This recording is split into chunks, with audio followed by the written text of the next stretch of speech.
Karena mohon maaf Pak Menteri, pernyataan-pernyataan Pak Menteri itu tidak lagi pada posisi sebagai seorang pemimpin yang melakukan, mengarahkan, membimbing dan mengguidance Kementerian Agama agar mendapat berjalan sesuai dengan tugas pokok dan fungsi.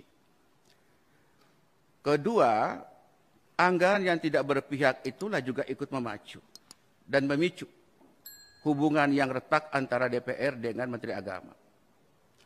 Apalagi saat-saat terakhir Pak Menteri Agama, mohon maaf ini kedua kali saya bicara radikalisme. Pak Menteri Agama gagal faham mengenai fungsi-fungsi agama dan fungsi-fungsi pendidikan di Kementerian Agama di Republik kita yang tercinta ini. Tanpa ingin mengecilkan Pak Menteri Agama, tidak sama sekali. Tidak ada sifat alih tahir mengecilkan siapapun. Tetapi kita bicara soal check and balances, maka saya hanya ingin bicara. Bapak ini cocoknya jadi Menteri Pertahanan Keamanan, menjadi Menteri Menko Polhukam, ketimbang Menteri Agama. Saya mohon maaf, karena idealisme yang dibangun oleh kementerian ini tak terbawa. Saya mengistilahkan ideologi ditinggalkan, sejarah tak terbawa. Kenapa demikian? Karena pernyataan-pernyataan Kementerian Agama kontraproduktif terhadap program-program dan anggaran kita. Mestinya menurut saya dengan DPR itu fungsinya adalah mendekatkan, menyenangkan, mengembirakan, mencerdaskan, mengajak agar yuk mari DPR bersama dengan pemerintah kita berpikir jernih untuk berbuat demi kepentingan anak-anak bangsa. Saya orang yang suka cengeng Pak. Karena saya orang yang paling jauh di Flores Timur, Nusa Tenggara Timur. Daerah sangat-sangat miskin. Saya diasah batin saya untuk bagaimana supaya tetap cinta dengan rakyat. Tapi begitu Pak Menteri mengatakan bahwa para guru ngaji, kemudian para ustadz, itu dicurigai sebagai bentuk-bentuk awal dari radikalisme, perasaan terganggu sebagai seorang yang beragama. Perasaan yang terkoyak, perasaan yang terbunuh keimanan saya, perasaan terganggu seperti gelas yang pecah.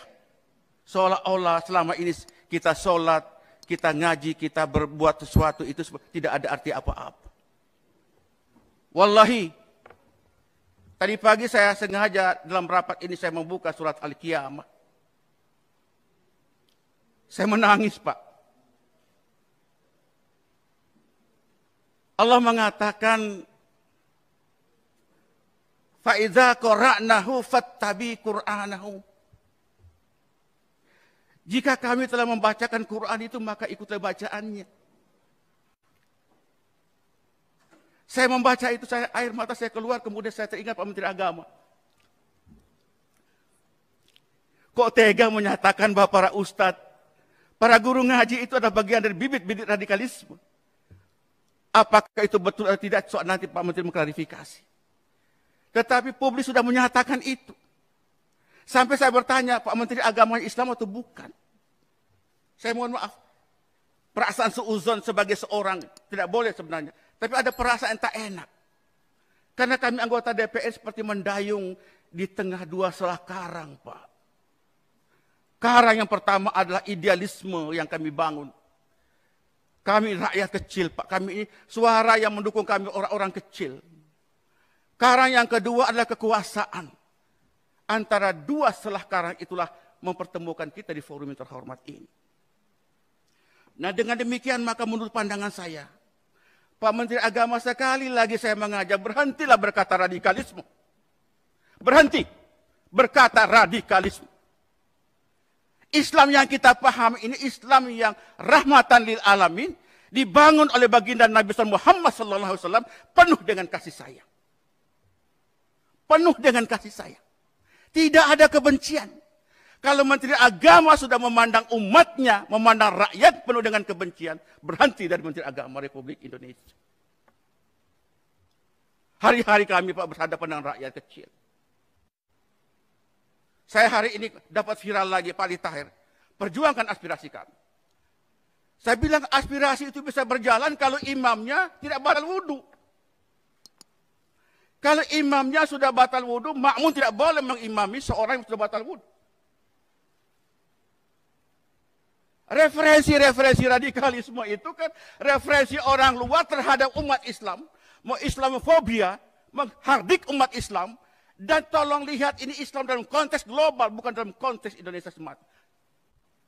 Nah, oleh karena itu kami merasa sakit, Pak. Luar biasa. Saya baru habis takziah dengan Pak Mali Fajar, almarhum Mali Fajar. Baru sampai. Banyak orang kerubuti saya. Kok bisa begitu Pak Menteri Agama? Saya bilang beliau orang baik, Pak. Pak Menteri orang baik. Cuma belum belajar Islam esoteris dan Islam eksoteris. Islam yang substantif dan Islam yang simbolik. Orang itu menjadi radikal itu kan posisi kedua setelah terjadi intoleransi. Jalannya radikalisme dalam teori sosiologi agama, intoleransi terjadi karena ketidakadilan di situ.